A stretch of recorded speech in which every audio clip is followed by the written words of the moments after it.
Hello students, good morning everyone. How are you? I am absolutely fine here and hope to you same. Students, it's chemistry for 12th class. And today we will starting the NCERT revision because of our chapter has been completed that P block elements.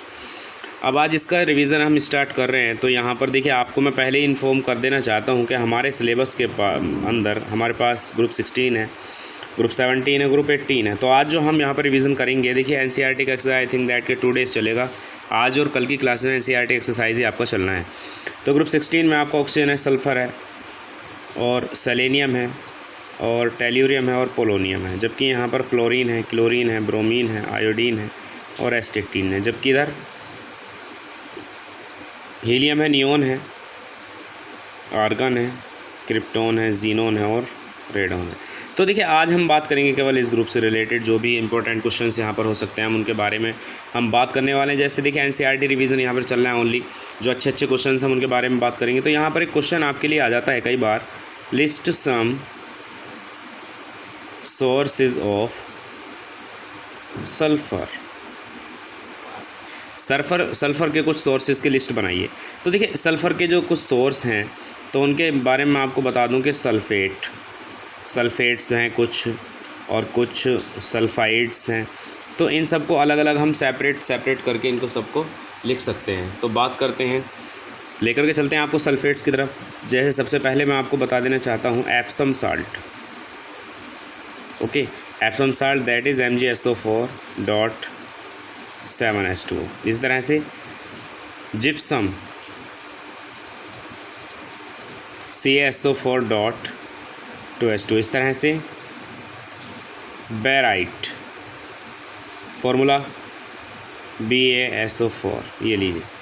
तो ये सब के सब ये sulphate sources हैं। सल्फ़ेट्स में sulphur सब में प्रेजेंट है। देखिए ये रहा सब, MgSO4 में ये रहा, CaSO4 में ये रहा, BaSO4 में ये रहे। अब बात करते हैं सल्फ़ाइड्स में। तो सल्फ़ाइड्स में ZnS नाम क्या है, जिंक ब्लैंड, ठीक है। इसी तरह से आप देखें तो CuFeS2। इसी तरह आप देखें ऐसे FeS2, ये क्या है। आप देखें तो PbS है, ये क्या है, ये गैलेना है, main ore of lead. FeS2 क्या है, आयरन पायराइट। आगे देखें ये क्या है, कॉपर पायराइट। तो मतलब आपने ना यहाँ पर इनके जो हैं ये सोर्सेज आपने बना दिए। अच्छा, इन ट्रेसेस यानी बहुत ही कम अमाउंट में ये गार्लिक में भी पाया जाता है। गार्लिक में बताइए, गार्लिक तक में ये पाया जा रहा है, ओनियन तक में ये पाया जा रहा है, सल्फ़र, एग्स में ये सब पाया जा रहा है। तो ये सब कुछ जो है देखिए इस तरह के क्वेश्चंस आपको एनसीईआरटी के मिल सकते हैं इस चैप्टर से रिलेटेड। तो अब हमें आगे पढ़ना है कि किस तरह से जो है ये सल्फ़र जो है या ऑक्सीजन भी जो है किस तरह से ये क्या क्या रिएक्शन करके किस तरह के कंपाउंड ये देते हैं। क्वेश्चन नंबर 2 आपसे कहा जाएगा, O3 के लिए कह दिया जाएगा आपसे O3 is a powerful oxidising agent. आपसे कह दिया जाएगा why O3 is a powerful oxidising agent. तो क्यों कहोगे आप, क्या है ऐसा है। तो देखिए मैं आपको बता दूं कि O3 के पास में O2 प्लस नेसेंट ऑक्सीजन यहाँ पर बनता है। When ozone is decomposed then it goes to oxygen and nascent oxygen. ये जो आपका नेसेंट ऑक्सीजन है आपको दिख रहा है, ये नेसेंट ऑक्सीजन यहाँ पर कमाल करने वाला है। तो नेसेंट ऑक्सीजन क्या करेगा, किसी भी कलर्ड सब्सटेंस को काय में भेज देगा, नेसेंट ऑक्सीजन कलरलेस सब्सटेंस में ये भेज देगा, कलरलेस सब्सटेंस में। अंडरस्टैंड, कलरलेस सब्सटेंस में ये इसको भेज देगा। क्योंकि ये एक पावरफुल ऑक्सीडाइजिंग की तरह वर्क क्यों कर रहा है, because of due to the formation of nascent oxygen during chemical reaction. एक केमिकल रिएक्शन के दौरान नेसेंट ऑक्सीजन बन रही है जिसकी वजह से एक पावरफुल ऑक्सीडाइजिंग एजेंट की तरह पर वर्क करता है। अब इसी तरह आपसे क्वेश्चन कह दिया जाता है यहाँ पर, क्वेश्चन 3 मान के चलें, आपसे कह दिया कि राइट द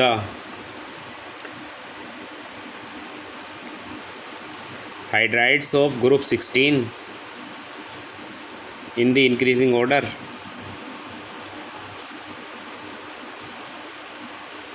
ऑफ देयर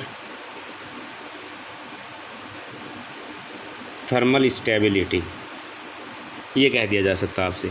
अब पहले तो आपको ये पता होना चाहिए कि ग्रुप 16 के जो एलिमेंट्स हैं उनके हाइड्राइड्स है क्या, जैसे क्या H2O है, जैसे क्या H2S है, जैसे क्या H2SE है, H2TE है, H2PO है, ऐसे ये मान लीजिए। तो ये सब हाइड्राइड्स हैं ग्रुप 16 एलिमेंट्स का। वो कह रहा है कि इंक्रीजिंग ऑर्डर में लिखो, इन द इंक्रीजिंग ऑर्डर जो थर्मल स्टेबिलिटी। तो थर्मल स्टेबिलिटी देखिए, थर्मल स्टेबिलिटी उसी की ज़्यादा होगी जिसके अंदर बॉन्डिंग स्ट्रॉन्ग होगी। अब बॉन्डिंग स्ट्रॉन्ग देखना और ना देखना ये आपका काम है। अब आप देख लीजिए बॉन्डिंग स्ट्रॉन्ग कहाँ हो सकती है। इनकी इलेक्ट्रोनिगेटिविटी का आपको पता होना चाहिए कि किसकी इलेक्ट्रोनिगेटिविटी किस तरह की है। अगर देखें ऑक्सीजन की इलेक्ट्रोनिगेटिविटी यहाँ पर सबसे ज़्यादा है, सल्फ़र की उससे कम है, सेलेनियम की उससे भी कम है, और टेल्यूरियम की उससे भी कम है, और पोलोनियम की सबसे कम है। तो यहाँ जो सबसे ज़्यादा इलेक्ट्रोनिगेटिविटी है ऑक्सीजन की है। तो ऑक्सीजन की इलेक्ट्रोनिगेटिविटी ज़्यादा होने की वजह से ये इसके साथ मिलकर के लिक्विड बन जाता है, बाकी सब ये क्या हैं, गैस हैं।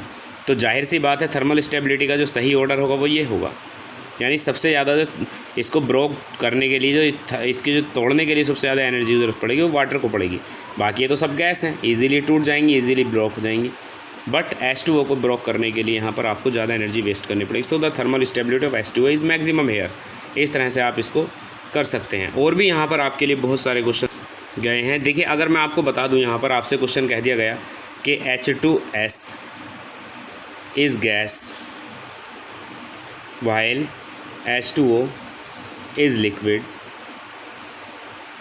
और आपसे क्वेश्चन कर दिया भाई एक्सप्लेन कीजिए कि H2S इज़ गैस और H2O इज़ लिक्विड, या H2O is liquid while H2S is gas, क्यों है ऐसा। तो देखिए सल्फ़र भी उसी ग्रुप का है, ऑक्सीजन भी उसी ग्रुप, फर्क सिर्फ इतना ओरिजिनल सॉल्यूशन, यानी कि ऑक्सीजन ऊपर है सल्फ़र नीचे है। तो यहाँ आपको ये बताना होगा कि H2O लिक्विड क्यों बन गया और H2S गैस क्यों बन गया, ये आपको बताना होगा। तो देखिए मैं आपको बता देना चाहता हूँ यहाँ पर पहले ही, due to the high electronegativity of oxygen. देख लीजिए इस ग्रुप में जो सबसे ऊपर है वो ऑक्सीजन है, इस ग्रुप के अंदर ऑक्सीजन है सबसे ऊपर, और ऑक्सीजन की इलेक्ट्रोनिगेटिविटी सबसे ज़्यादा। इलेक्ट्रोनिगेटिविटी क्यों है सबसे ज़्यादा, because of its size very small. इसका साइज़ सबसे छोटा है, सबसे ज़्यादा इसकी इलेक्ट्रोनिगेटिविटी है। तो इसकी इलेक्ट्रोनिगेटिविटी सबसे ज़्यादा होने के साथ साथ ये हाइड्रोजन के साथ रिएक्शन करता है, और हाइड्रोजन के साथ रिएक्शन करने के बाद ये एसोसिएटेड मॉलिक्यूल्स बना लेता है, एसोसिएटेड मॉलिक्यूल्स ये बना लेता है, और ये एसोसिएटेड मॉलिक्यूल्स मिलकर के किसी भी सब्सटेंस को फिर काय में कन्वर्ट कर देते हैं लिक्विड में। मतलब ये मॉलिक्यूल आपस में जुड़ गए, ठीक है, due to the high electronegativity of oxygen. On the other hand sulphur के पास में कैसी इलेक्ट्रोनिगेटिविटी है, लेस, वेरी लेस। इलेक्ट्रोनिगेटिविटी बड़ा साइज़ होने के साथ साथ इलेक्ट्रोनिगेटिविटी है लेस, यानी इलेक्ट्रोनिगेटिविटी है कम। तो ये हाइड्रोजन के साथ रिएक्शन नहीं कर पाता है, रिएक्शन नहीं कर पाता तो एसोसिएशन भी नहीं हो पाता है, मॉलिक्यूल आपस में जुड़ भी नहीं पाते हैं, और H2S बिकम्स गैस, H2S जो है गैस बन जाता है। तो यहाँ पर आपने क्या देखा, H2O is liquid because of the intermolecular hydrogen bonding is present between hydrogen और oxygen, so it is a liquid. On the other hand there will be no kind of intermolecular hydrogen bonding between sulphur and hydrogen, so it is a gas at room temperature. तो ये इस तरह की चीज़ें आपको ध्यान में रखनी है। अब देखिए क्वेश्चन आपसे किया जा सकता है, बहुत टाइप के क्वेश्चन आपके लिए आ सकते हैं। आपसे कह दिया गया यहाँ पर समझ लीजिए, व्हाट हैपन्स, आपसे पूछ लिया कि क्या होता है जबकि व्हाट हैपन्स व्हेन, जबकि sulphur dioxide gas is passed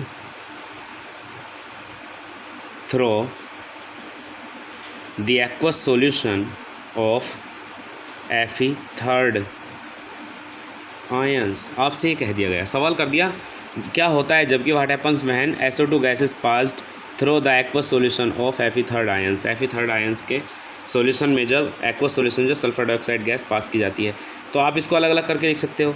sulphur dioxide gas को आप भेज रहे हो और वो भी H2O वाट एक्वस सॉल्यूशन में भेज रहे हो, तो ये काहे में चला जाएगा, चेक करके देखें। This will be goes to SO4 negative, देखें, और 2 ऑक्सीजन और आप यहाँ पर दे दीजिए, plus 4H positive plus 2 electron negative, 2 negative 2 negative 4 और 4 पॉजिटिव, ये रहे, बैलेंस हो गई। Fe जो थर्ड आपका आयन है, this will be goes to Fe positive ion, और 1 electron will be donated by them.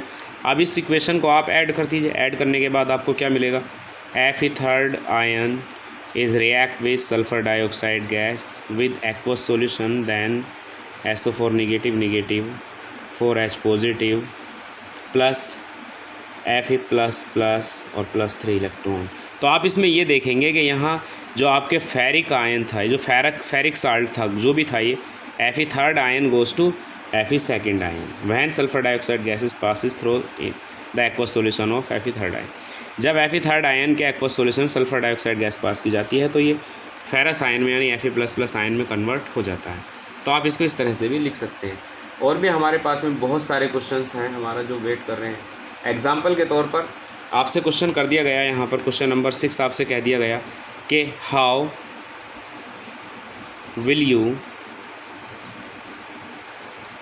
Detect the presence of SO2 gas. SO2 gas की प्रेजेंस को आप कैसे डिटेक्ट करेंगे? कुछ भी मुश्किल काम नहीं है। आप ये ले लीजिए, क्या है ये, KMnO4 का सॉल्यूशन ले लीजिए और KMnO4 का भी एक्वस सॉल्यूशन आप यूज़ करें और प्लस इसके अंदर आप सल्फ़र डाइऑक्साइड गैस को पास कर दें। ये लीजिए। तो जब आप इसके पर्पल कलर को जब इसके अंदर आप पास करोगे, पर्पल कलर होता है MnO4 पोटेशियम परमैंगनेट का, और आप सल्फर डाइऑक्साइड गैस इसके एक्वस सॉल्यूशन पास कर रहे हैं, then you will got 2Mn positive. और ये कैसा कलर है? ये एक कलरलेस सॉल्यूशन है। तो पर्पल से कलरलेस हो गया कब? जबकि सल्फर डाइऑक्साइड ने यहाँ पर जाकर के रिएक्शन कर ली। अब और बाकी क्या बच रहा है? +5 SO4 निगेटिव बच रहा है, as well as 4H positive आपका बच रहा है, 4H पॉजिटिव। तो प्रेजेंस का आप यहाँ से पता लगा सकते हैं कि when sulphur dioxide gas is passing through the aqueous solution of potassium permanganate then the colour of the potassium purple colour of potassium permanganate becomes colourless. इस तरह से आपको प्रेजेंस देनी होती है। ये टेस्ट है, ये सल्फर डाइऑक्साइड गैस का टेस्ट हो गया। अब इसी तरह से अगर आप और कोई देखना चाहें तो आप इस तरह कर सकते हैं। Cr2O7 निगेटिव के अंदर के जो है इसके जो है एसिडिक सॉल्यूशन में यानी सल्फ्यूरिक एसिड की प्रेजेंस में जब आप सल्फर डाइऑक्साइड गैस को पास करते हो then it goes to 2Cr+++। ये पहले कैसा था? ये ऑरेंज था और अब Cr+++ कैसा हो गया? ये ग्रीन हो गया। तो कलर देखे ऑरेंज से कैसा हो गया? ग्रीन हो गया। और बाकी क्या बच रहा है आपके पास और क्या बच सकता है? SO4 निगेटिव बच सकता है। तो ये बात समझने वाली है कि यहाँ ऑरेंज कलर जो पोटेशियम डाइक्रोमेट का था वो कैसा हो गया? ग्रीन हो गया due to the reaction of sulphur dioxide in the acidic solution. तो आप जो है सल्फर डाइऑक्साइड गैस की प्रेजेंस को इस तरह से डिटेक्ट कर सकते हो। ठीक है। तो स्टूडेंट्स NCERT के और बहुत सारे क्वेश्चंस ग्रुप 16, ग्रुप 17, ग्रुप 18 तो मैं आपको होमवर्क में दे रहा हूँ। ग्रुप 16 के जितने भी क्वेश्चन अब आगे आपके बचे हुए हैं उन सबको आप करेंगे। Okay students, I hope that you will be complete your homework. Group 16 के अभी मैंने आपको केवल 6 क्वेश्चन कराए हैं और नियर अबाउट ग्रुप 16 के कम से कम 10 क्वेश्चन और आप करके मुझे सेंड करें, नोट्स बना करके उनको अपने तैयार रखें। Okay students, thank you and have a nice day. Good morning everyone.